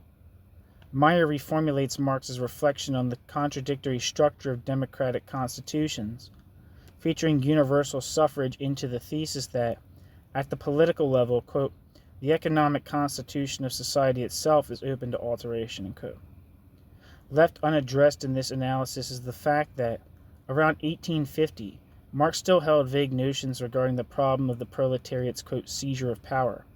It was not until 1871 that he gave concrete substance to the idea of smashing the bourgeois state apparatus, and that in 1852, against the backdrop of his conception of Bonapartism as the government form marking the decay of the bourgeois era, he actually understood bourgeois democracy as a, quote, revolutionary form, end quote, of the capitalist mode of production. Finally, Marx's statements regarding the political struggle for and legal implementation of reductions in working hours and bans on child labor within bourgeois society, measures he viewed as lying in the interest of the proletariat, are unhesitatingly conflated with his descriptions of the, quote, social republic of the Paris Commune as an institutional transitional form leading to the dissolution of class rule. Following this logic, Mayer interprets the struggle for the standard working day as the realization of a, quote, decisive piece of socialism, against the economic law of value creation under capitalism, end quote.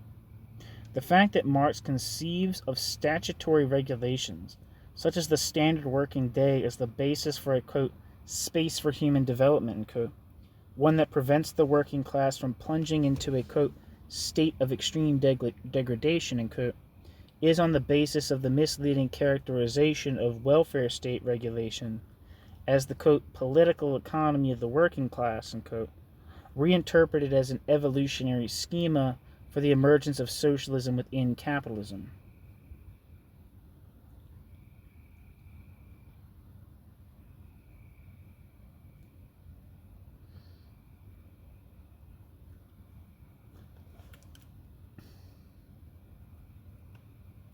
Due to the, quote, unrecognized ambivalence of the legal demands, end quote, of the labor movement, quote, and of the legislation of the bourgeois state, end quote, Meyer fails to see that the political establishment of a barrier to value creation through the protection of labor power simultaneously asserts the interest of, quote, simultaneously asserts the interest of total capital, against the immediate value creation interest of individual capitals. Thus, measures aimed at securing the long-term stability of the system are more than merely compatible with the interest of the proletariat. This fact is lost from view when state interventions are identified with socialism and when the logic of value creation is reduced to the short-term interest of individual capitals. Okay, so that's the end of Chapter 2 of Part 3 of Ingo Elbe's Marx in the West, the new reading of Marx in the Federal Republic since 1965.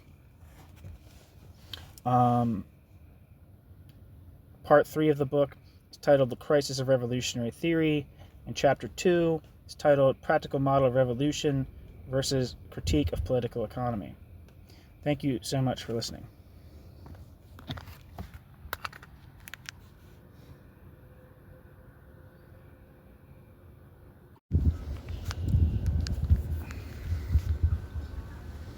Hey everybody, these are the footnotes to Chapter 2 of Part 3 of Ingo Elbe's Marx in the West, the new reading of Marx in the Federal Republic since 1965.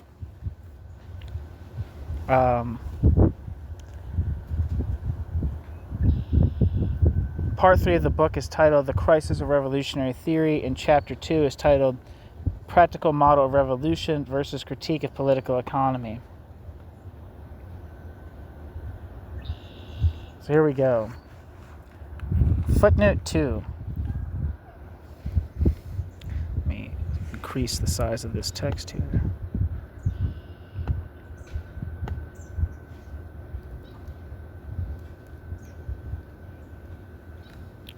Come on.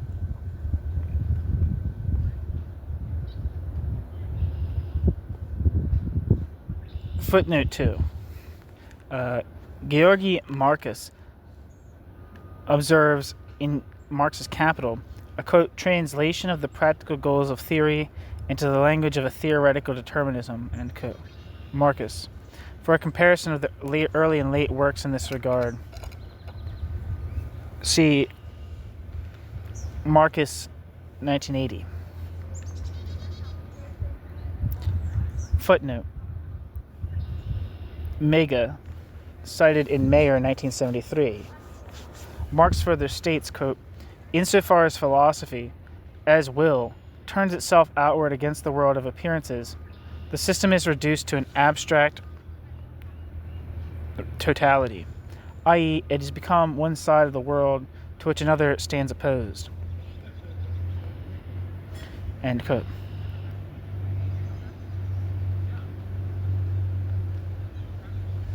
Footnote. According to Andreas Arndt, Marx already observes in his dissertation that the motif of realizing philosophy is entirely incompatible with the Hegelian problematic. Quote, an immediate realization is therefore impossible because the system, referring to the Hegelian system, then turned as an ought or will against the world of appearances, becomes a moment within a relation of reflection, i.e. a process of mediation. In doing so, it has lost the immediacy it possessed as the asserted totality of mediation. Andreas Arndt. Arndt refers to Marx Engels' work 40, where Marx states that the immediate realization of philosophy is, quote, by its innermost essence fraught with contradictions, end quote.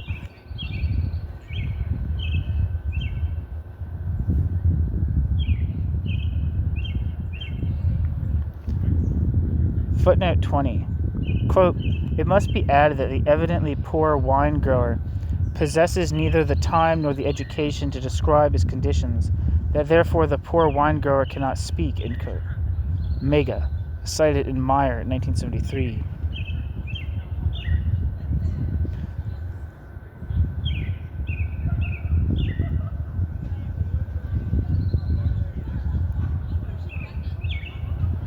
Footnote. On the concept of the, quote, terror of virtue, end quote, see Zobul, 1988. On the totalitarian content of the bourgeois concept of emancipation, including in the form of the, quote, state nation, end quote, see Hari, 2002.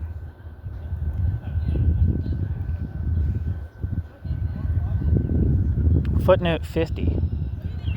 And this is from the Mega, quote, reason has always existed, only not always in a rational form. The critic can therefore take as his starting point any form of theoretical and practical consciousness, and from the specific forms of existing reality, develop the true reality as its Zolan, bracket, what it ought to be, and bracket, and its ultimate goal, end quote. I'm assuming that's Marx. Meyer systematically glosses over the fact that this statement presupposes the validity of a philosophy of history. Footnote 51. Quote, it is not sufficient that thought strives toward realization. Reality must itself strive toward thought, end quote. Marx. Quote, a radical revolution can only be the revolution of radical needs, end quote. Marx. Quote, the, quote, idea always disgraced itself insofar as it was distinguished from, quote, interest, end quote, end quote. Marx.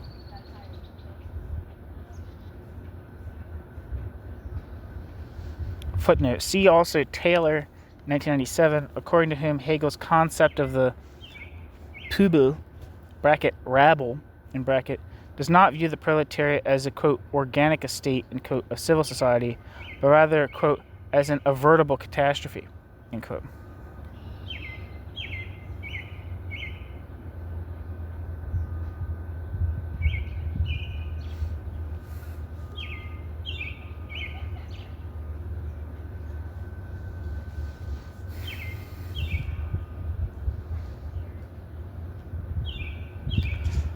Footnote 63.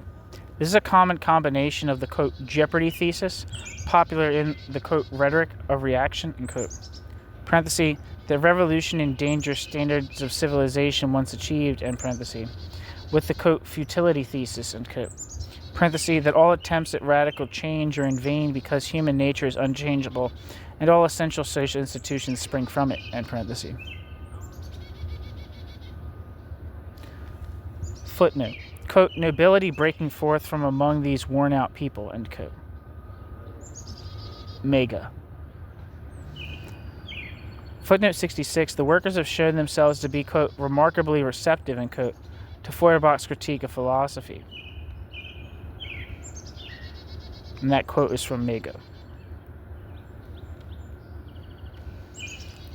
Footnote 67. Another quote from Mega. Quote, in any case, however, history is preparing among these, quote, barbarians the practical element for the emancipation of man from our civilized society, end quote.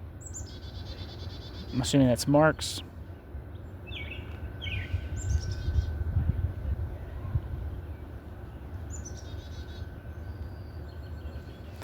Footnote 87. Quote,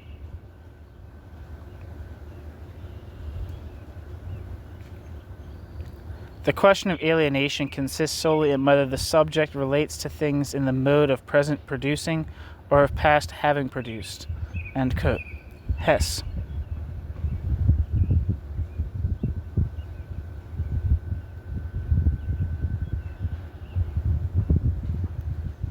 Or, actually, I'm not sure, actually.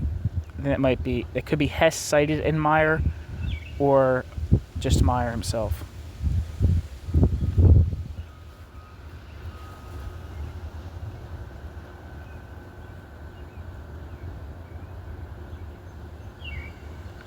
Footnote 101.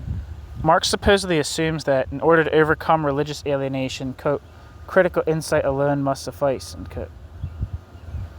Meyer.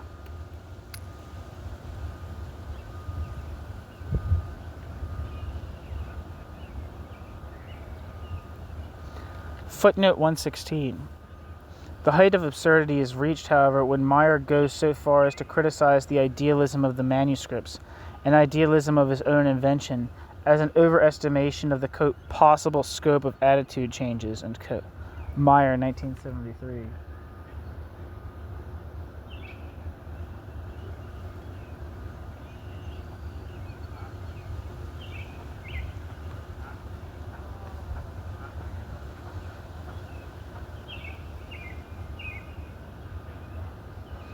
Footnote 123.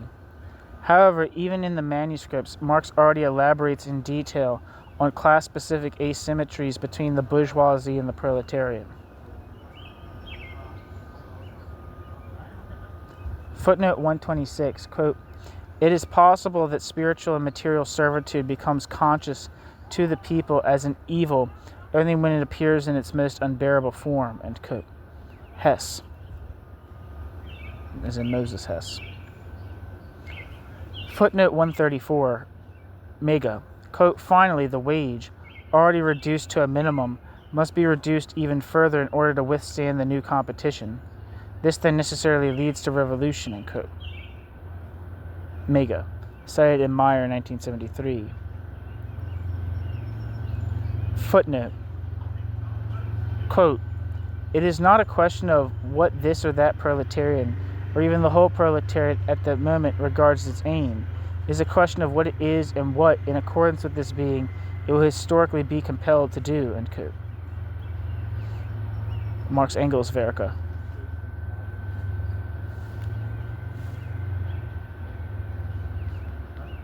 Footnote 141, Mega, quote, history does nothing. It, quote, possesses no imminent wealth. It, quote, possesses no immense wealth, end quote. History, quote, wages no battles, unquote. History is rather man, real living man, who does all this, possesses all this, and wages all these battles, unquote. Marx. Quote, it is not after all, quote, history that uses man as a means to work out histories as if it were a distinct person's ends. Rather, history is nothing but the activity of man pursuing his own ends, end quote.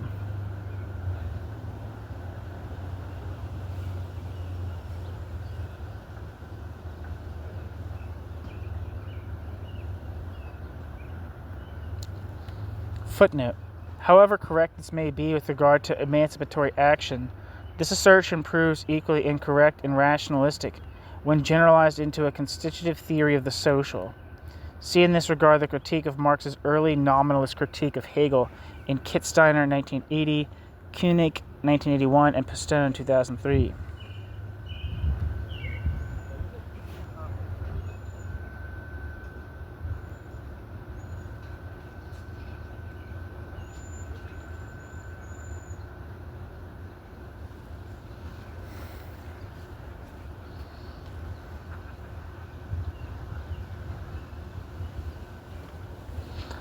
Footnote. Mega, quote, but the human essence is no abstraction inherent in each single individual. It is reality, in its reality, it is the ensemble of the social relations, end quote, which incidentally runs counter to Meyer's idealistic picture of the genesis of alienation.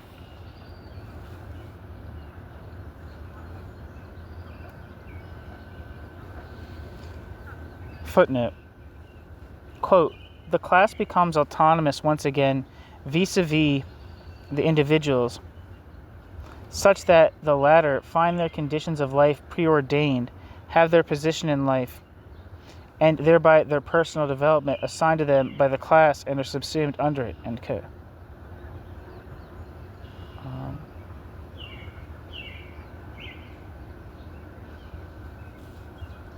Marx Engels werk.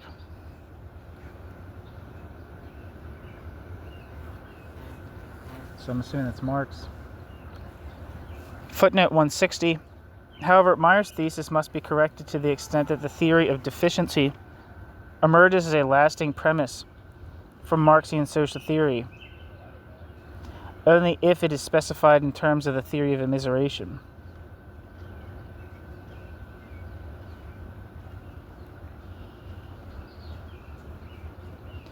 Footnote, Marx Engels werk. Quote, that the younger generation sometimes places more weight on the economic side than is due to it is something for which Marx and I must bear part of the blame ourselves.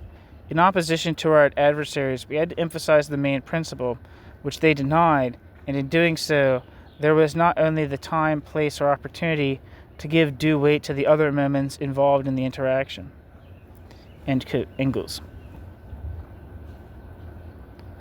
Footnote, Marx Engels werk. Quote, Mr. Bray elevates the illusion of the honest bourgeois to an ideal that he wishes to realize. By purifying individual exchange, by stripping it of all the contradictory elements he finds in it, Mr. Bray believes that he has discovered a, quote, egalitarian relationship that ought to be introduced into society, end quote. Mr. Bray has no inkling that this egalitarian relationship, this ideal of improvement which he seeks to introduce into the world, is itself nothing other than a mere reflection of the present world, and that consequently it is utterly impossible to attempt to reconstitute society upon a basis that is itself merely the embellished shadow of that very society. End quote. Marx. Meyer brings his quotation only from the phrase, quote, has no inkling, end quote, prefacing it with, quote, to attempt to reconstruct reality in accordance with theoretical insights or favorite imperatives, end quote. Meyer, 1973. Footnote 172.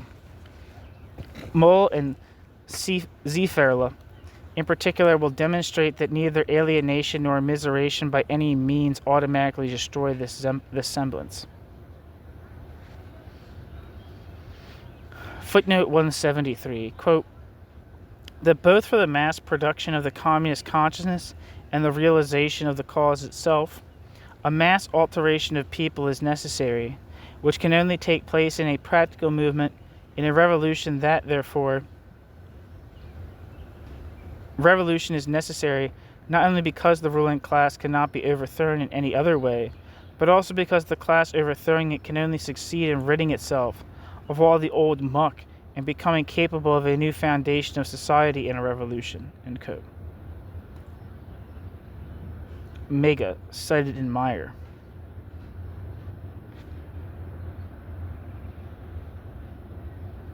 Footnote, quote, I think this is Meyer, quote, in the case of, quote, latent groups, this corresponds to the Marxian, quote, class in itself, end quote. The individual efforts of any single member have no perceptible ... influence on the situation of his organization or on the attainment of the collective good. Yet he himself would necessarily be able to enjoy equally any improvement, should one occur at all, brought about by the others, regardless of whether he contributes to the support of his organization or not. It is irrational for this member to participate in the provision of the collective good without coercion. End quote.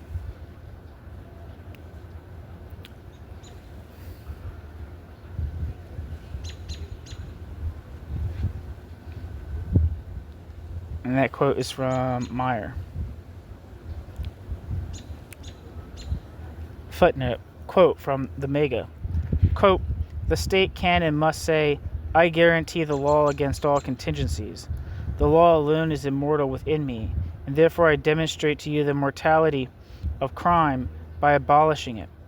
But the state cannot and must not say, a private interest, a specific mode of existence of property that is guaranteed against all contingencies, is immortal. End quote. Mega. I'm assuming that's Marx.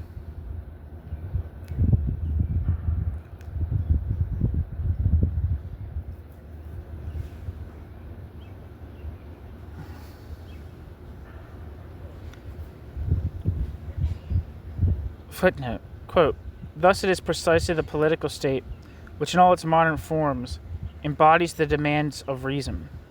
And it does not stop there. Everywhere it presupposes reason as realized.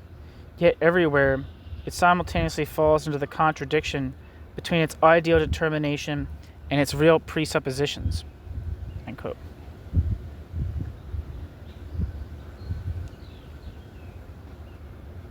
Mega, probably Marx.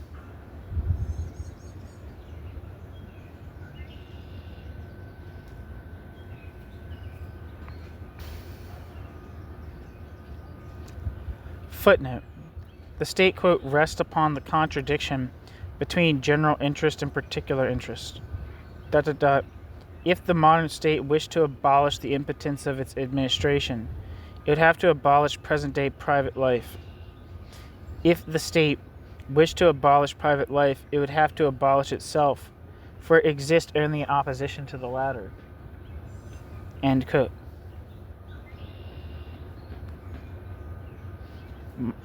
Mega, probably Marx.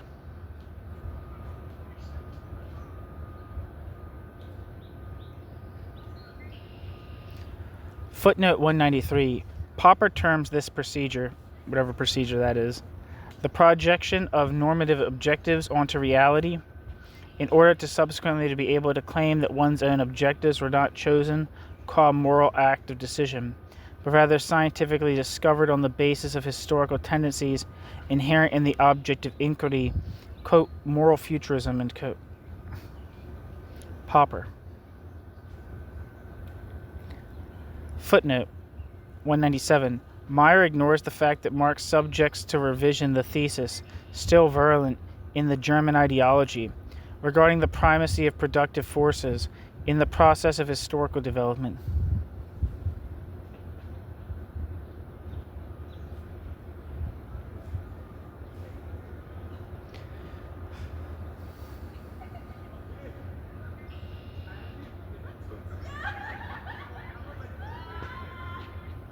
Footnote. Meyer ignores the fact that Marx subjects the revision... I might be repeating this.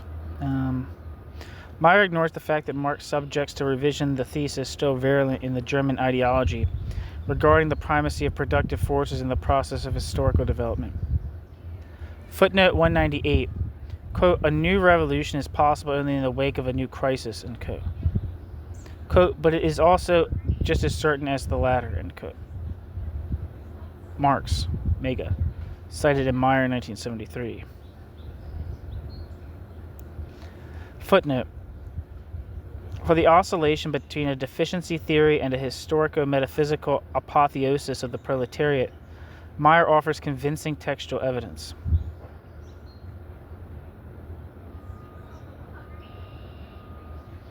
Footnote 207, Mega.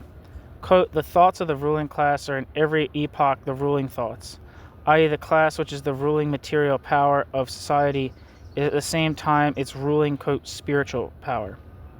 The class which has the means of material production at its disposal thereby simultaneously disposes over the means of spiritual production, so that thereby, on average, the thoughts of those who lack the means of spiritual production are simultaneously subject to it, end quote. Mega, probably Marx. So maybe Marx and Engels, I don't know. I'll just say Mega. Cited in Meyer 1973. Footnote 209. Just as the elision of the socialization of labor via a social relation of things belongs to the standard repertoire of sociologistic Marxism,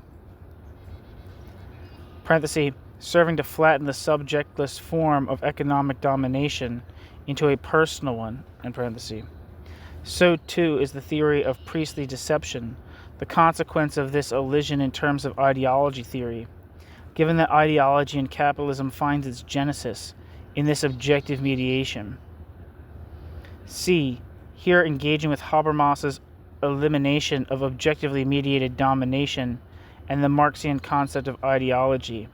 Also, Tushling, 1978.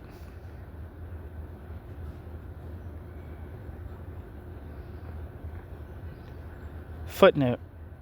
However, an examination of the shifting phases of the Marxian concept of revolution is lacking here.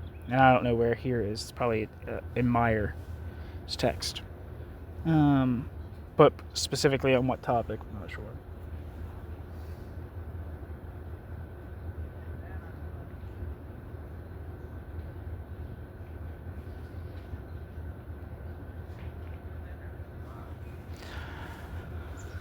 Okay, and that's the end of the footnotes for where am I?